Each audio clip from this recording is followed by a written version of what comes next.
Hi, welcome back to Desa Yogi. Juan Carlos and I are here today. Hey dear. It's so good to see you. Before we get started, if you enjoy this video and find it helpful, please give it a like. And if you're new to my channel, subscribe and don't forget to click the bell so that you are notified when the new videos are uploaded. Now let's get started. So, first off, we'll just stretch our leg out and show you the bottoms of our feet. Okay, so everyone's got a little bit different foot. When we stand up, our foot looks much different when we put weight on it. So if you looked at four corners of the foot, here you've got your toes, and then you've got the ball of the foot, and you've got the outer side, baby toe side. So all across here are bones. There's quite a few bones. How many? 26 bones in the foot? 26, yeah. Yeah, and you've got a lot of meridian points, and you've got a lot of marma points, which are energy points in the foot. So it's important that we use those points in the foot to help us with strength and stability and balance, yeah? So we've got the arch here, we've got the inner and outer edge of the heel, and then on the heel, if you think about a horse, what they do with a horse, they put a horseshoe on the horse. So it gives them extra stability. So that's very grounded there at that horseshoe, and then they can help with that lift of the legs and stability, and especially when they're running. So we're running, we're doing all sorts of things. We're standing on our legs a lot. So here is the horseshoe of the foot, and then you can look at the front, the top of the foot, and that could be a little bit of a horseshoe as well, because it's a little bit rounded, yeah? It's not straight across. So you've got those mounds of the toes and the bones there. So that would be the mounds of the toes, horseshoe of the toes, 4 points of the toes, inner and outer foot. Okay, so now we're going to stand up and see how it looks when you're standing. It's so different than when you're seated. So we'll just look at Juan Carlos here so you have a good idea. So just stand normally, like we all do. We just stand, and our default is whatever it is. So Juan Carlos, you can see his default is to not have much of an arch there. Okay, so his foot goes in. If you look at his ankles here, the inner ankle and the outer ankle, this ankle is moving in more because if you exaggerate that, if he puts all the weight there, a lot of people are like this. I see a lot of people with the inner arch completely on the floor. And then the ankle bone is out of line with the outer ankle bone, which affects then your calf, your tibia bone, it affects your knee, it affects your femur bone. So if this leg is coming in like this, the femur bone is moving out into the hip socket. So it gets a lot of pressure on the hip, and then pressure on the lower back, right?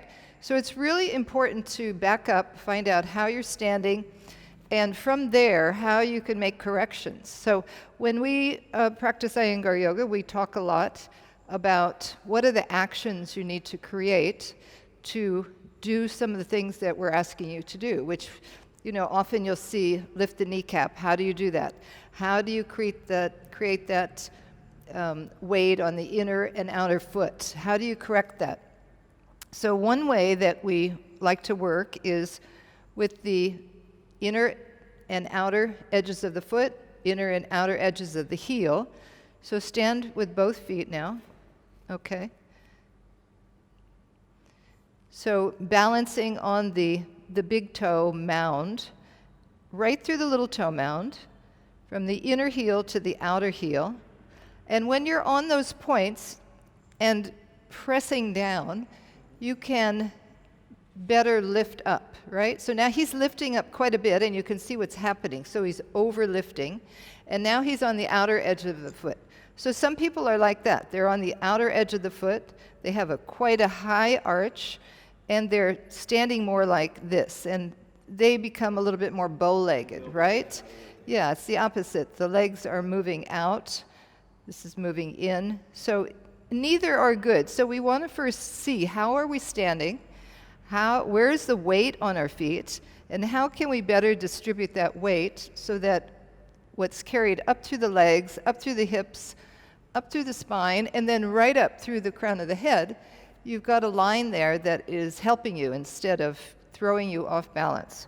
Okay, so one thing that we ask you to do is to lift your toes. So as you lift your toes, then you can come more onto those mounds. How does that feel? Can you feel that support more? Yeah. Yeah. And then as you lift the toes, it shifts your weight also back, right? Did you feel that as your thighs went back? So tendency for people to stand, put your toes down, is to move their thighs forward. And then if you see what he looks like from the side, his hips are moving forward. There's not much happening in his legs, and his bones are not lined up over the joints. So the joints are meant to connect the bones, and we develop the muscles around the bones in a way that it supports us. Okay? So that's lifting the toes up, coming onto those 4 points of the toes. Good.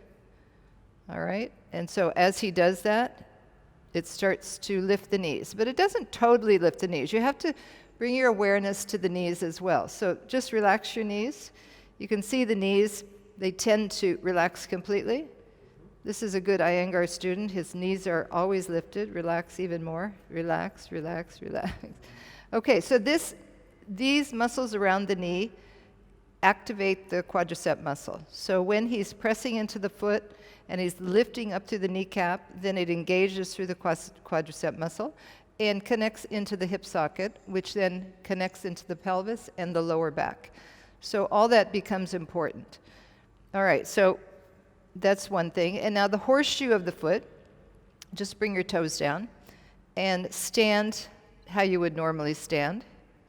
And then close your eyes. Okay.